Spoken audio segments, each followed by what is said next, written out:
नमस्कार दोस्तों, आपका स्वागत है आपके अपने YouTube चैनल में।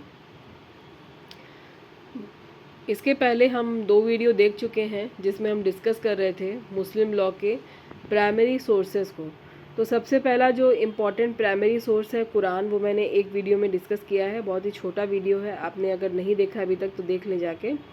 दूसरे वीडियो में मैंने डिस्कस किया है सुन्ना और हदीस को, कि ये दोनों क्या होते हैं और इन दोनों के प्रकार जो टाइप्स हैं वो कितने हैं। तो 2 वीडियो जो है सुन्ना और हदीस के बारे में आपको मिलेंगे, वो भी आप जाके देख सकते हैं। और तीसरा इम्पॉर्टेंट प्राइमरी सोर्स जो आज हम देखने वाले हैं वो है आपके सामने इज्मा। तो ये जो है तीसरा प्राथमिक स्रोत है मुस्लिम विधि का, और इसका क्या मतलब होता है पहले हम ये देखते हैं। तो यहाँ पे लिखा है मैंने विधि वेताओं का मत, और मुजतहिद जो वर्ड इस्तेमाल किया गया है, मुजतहिदों का मतलब होता है विधि शास्त्री, और आप जानते हैं कि इसका मतलब जुरिस्ट होता है। यानी जो इस्लाम के जो जुरिस्ट थे, मतलब जो इस्लामिक स्कॉलर थे, जो जानकार थे, उन्हीं लोगों का जो मिला करके सर्वसम्मति से जो किसी विषय पर एक मत निकलता था उसे ही यहाँ पर इज्मा कहते हैं। एक बार फिर से सुनिएगा, मुस्लिम विधि वेताओं का किसी काल विशेष, किसी विधि संबंधी किसी प्रश्न पर सर्वसम्मति जो होती थी वही होता था इज्मा। यानी उनका जो ओपिनियन होता था वो एक ही होता था किसी सब्जेक्ट पर। अब चूंकि जब भी आप आंसर लिखते हैं, ये प्रिलिमिनरी एग्ज़ाम के हिसाब से भी देखें तो आप ये देखें कि एक जुरिस्ट की जो डेफिनेशन है वो आपको ज़रूर पढ़नी चाहिए, देखनी चाहिए। तो यहाँ पर अब्दुल रहीम की डेफिनेशन है इज्मा के बारे में कि विशेष काल में विधि के किसी भी प्रश्न पर मोहम्मद में से विधि शास्त्रियों का मतैक्य, मतलब मत का एक होना, मतलब पैगंबर मोहम्मद नहीं, उनमें से ही कोई एक जो विधि शास्त्री है, जो इस्लाम का जानकार है, उनका अगर किसी विषय पर एक ही मत है तो वही है यहाँ पर इज्मा। आप अपने प्रिलिमिनरी एग्ज़ाम के लिए भी इसको याद रखें, और मेंस में जब आप आंसर लिखें तो इसको कोट ज़रूर करें। लेकिन ये जो इज्मा हुआ करता था, इसमें कौन कौन लोग पार्टिसिपेट करते थे ये भी आपको जानना चाहिए। अब जाहिर सी बात है कि अगर आ रही है बात मुस्लिम लॉ की, तो नॉन मुस्लिम्स तो हो ही नहीं सकते हैं इसमें।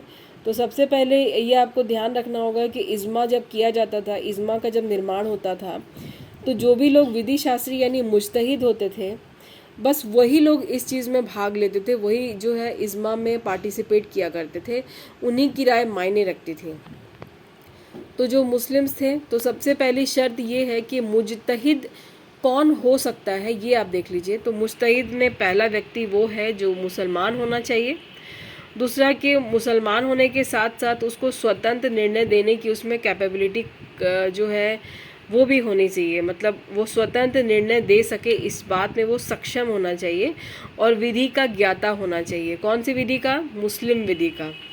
तो ये जो मुजतहिद यानी जो विधि शास्त्री थे जो इज्मा किया करते थे, उनमें मुजतहिद कौन होते थे? कौन मतलब इज्मा करने के लिए सक्षम होते थे? मुसलमान। दूसरा, सर्वसम्मति से निर्णय देने में जो सक्षम है वो मुसलमान। दूसरा, जो वो मुस्लिम जो मुस्लिम लॉ का बहुत अच्छा जानकार हो या विद्वान हो।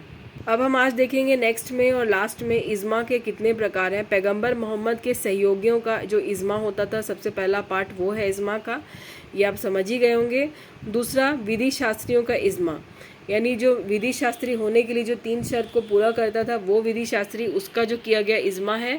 उसके बाद जन साधारण का इज्मा। तो ये 3 तरह के इज्मा के प्रकार हैं। बस इतना ही आपको प्रिलिमिनरी और मेंस के हिसाब से इतना आपके लिए काफ़ी है, जितना मैंने आपको पॉइंट बताया है इज्मा में, यही आप पढ़िएगा और चाहे तो नोट कर लीजिएगा। अगर आज का वीडियो आपको समझ में आया, पसंद आया तो लाइक कर दीजिएगा।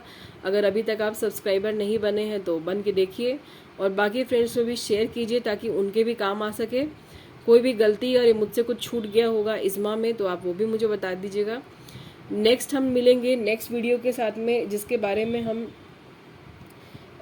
डिस्कस करेंगे कयास के बारे में, जिसको एनालॉजिकल डिडक्शन कहते हैं। तो इसके बारे में हम बात करेंगे अगले वीडियो में। तो आज की वीडियो में सिर्फ इतना ही, मिलेंगे आपसे नेक्स्ट वीडियो में काफ़ी जल्दी। तो इज्मा को आप अच्छे से पढ़िएगा। मिलेंगे नेक्स्ट वीडियो में। बाय, टेक केयर, खुद भी खुश रहिए और दूसरों को भी रहने दीजिए।